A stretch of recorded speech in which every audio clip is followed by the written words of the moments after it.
So chapter 1010 was a very explosive chapter. A lot of high impact moments, a lot of high intense moments, a lot of information was being dumped onto us. But I think the biggest takeaway from this chapter was the possibility of Zoro having Conqueror's Haki. So we're going to hop right into it, man. The first thing I want to talk about is the two instances in this arc where it's alluded to Zoro possibly having Conqueror's Haki. And the first is all the way back before chapter 1000, before the rooftop gang makes it to the rooftop, when the Scabbards were engaged in a fight with Kaido. Kiku's arm gets sliced off.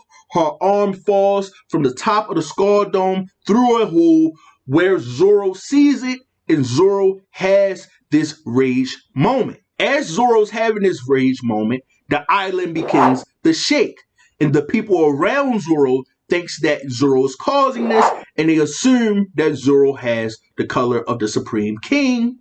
Zoro says, "Of course I don't have Conqueror's Haki." So in this instance, it's very quirky, right? It seems like Oda just throws us a bone and pulls it back real quick to laugh in our face and say, "Aha, I got you. It was a troll," right?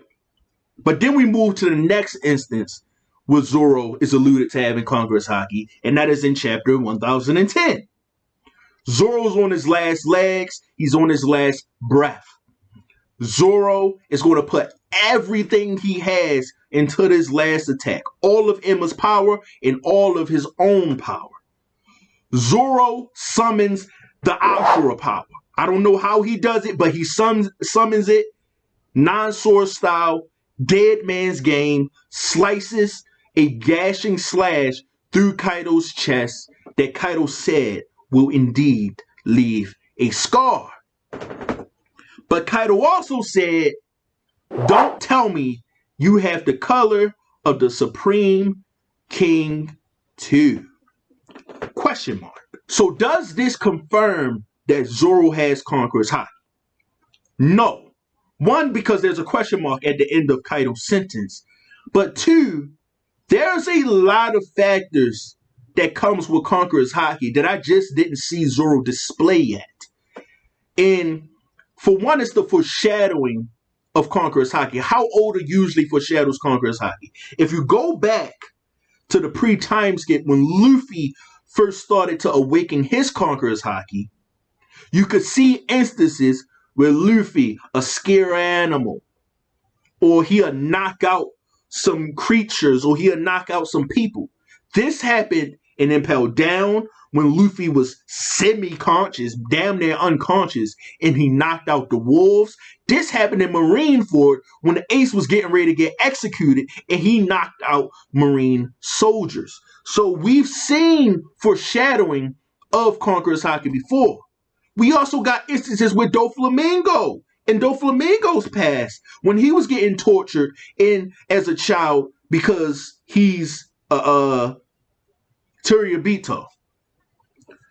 Doflamingo used Conqueror's Haki, and you can see it was Conqueror's Haki aura. You can see how it affected the people around him. You can see how it affected the environment. Zoro never had none of this. The closest thing Zoro has to any of this foreshadowing that Oda usually does when it comes to Conqueror's Haki is back in Punk Hazard when Zoro cut Monet in half.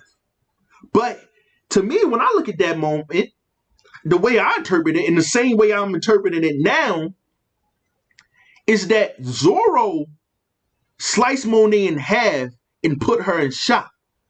Monet thought she was dead.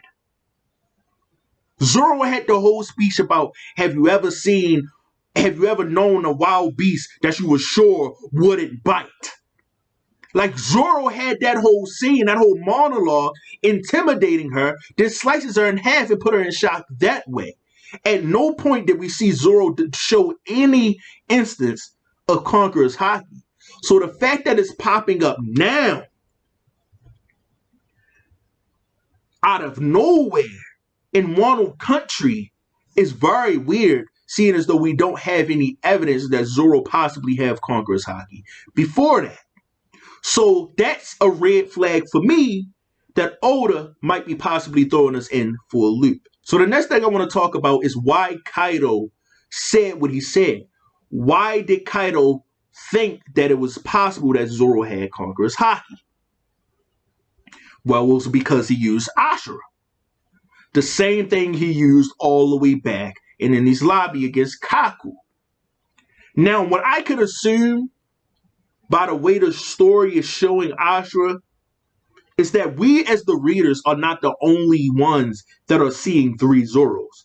I'm assuming that Zoro's opponents are also seeing 3 Zoros, which ups the intimidation factor of that attack, right? My thing is, though, have we ever seen an instance where someone used an attack and because they used that attack, like Conqueror's Haki is felt from that? Like, we never seen Luffy throw a punch and someone say, do you have Conqueror's Haki? We never seen that. Conqueror's Haki usually don't work that way, is what I'm saying. It's still leaving me at an instance where Zoro hasn't shown anything that's similar to other people who has Conqueror's Haki, except for the intimidation factor. And the intimidation factor alone is not enough for me to say that Zoro has Conqueror's Haki. But I do think it's possible. But here's something that throws me completely off, that I was reminded of, and something that I remember thinking about a lot in the past. And this is Whole Cake Island. Cracker. Do y'all remember the scene when Cracker was walking through that forest? I forget the name of that forest, but Big Mom's forest.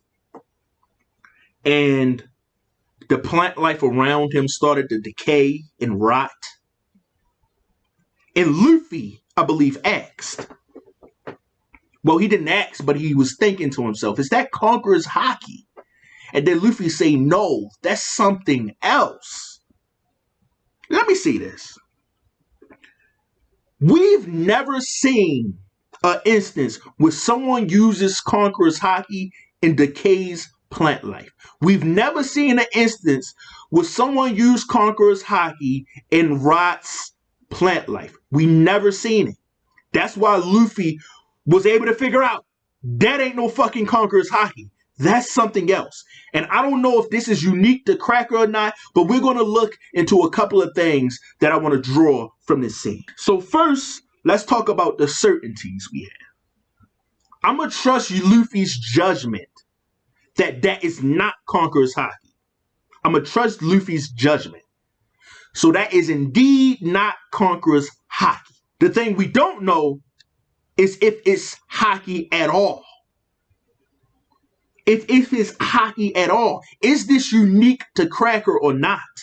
Is this something that someone else can use? If someone else that's as powerful as Cracker or has the same ability as Cracker walk through that forest, could they do the same thing? See, my thing is that when Cracker was walking through that forest, the plant life around him, Big Mom Smiles, knew that it was Cracker right away before they even saw him. They knew it was Cracker. They knew who it was just off of the presence of his aura, showing me that this is possibly unique to Cracker. Now, I don't know if it's true, but I'm just saying that it's possibly unique to Cracker. So I'm not sure if Katakuri walked through that forest or if Snack walked through that forest, that the plant life will begin to decay and rot away. I'm not sure of that. And actually, I don't think that's the case, because if you remember when Big Mom was having 100 pangs and she was chasing the Straw Hats, she went through that forest. Nothing of the sorts happened. Nothing like that happened. Big Mom went through that forest. No plant life was decaying. No plant life was rotting away. Anything like that. Shit was getting destroyed because Big Mom was destroying stuff. But we didn't see anyone decay or rot away. What I can say is that if this technique is not unique to Cracker, it's at the very least an ability that everyone who's strong or everyone who has Conqueror's Haki do not possess. So I bring this up because the similarities between Cracker and Zoro stand out to me. They both have this intimidation factor about them. They both have this bloodlust thing about them. And if you don't think Zoro has bloodlust, go back to Sabaody and watch when Zoro was approaching that Terabito, and you tell me what that was. But also, they both have a unique aura. Zoro undeniably has a unique and demonic aura about him. Cracker has a unique, and I would say dark aura about it. I mean, it's kind of dark that you're decaying plant life and shit just by walking. That's kind of dark. You know what I mean? So they have a few similarities. Not to mention that Cracker is indeed a swordsman. So is this an ability that develops amongst swordsmen? Like, are we going to find out that Mihawk has something like this? When maybe this is a sub-category for Conqueror's Haki? Look, man, I don't know if Zoro has Conqueror's Haki or not.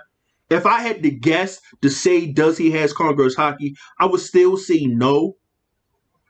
But I do think it's clearly possible that he has Conqueror's Haki. I'm not saying that it's just crazy to think that he has Conqueror's Haki. I mean, Oda's throwing it right in our face.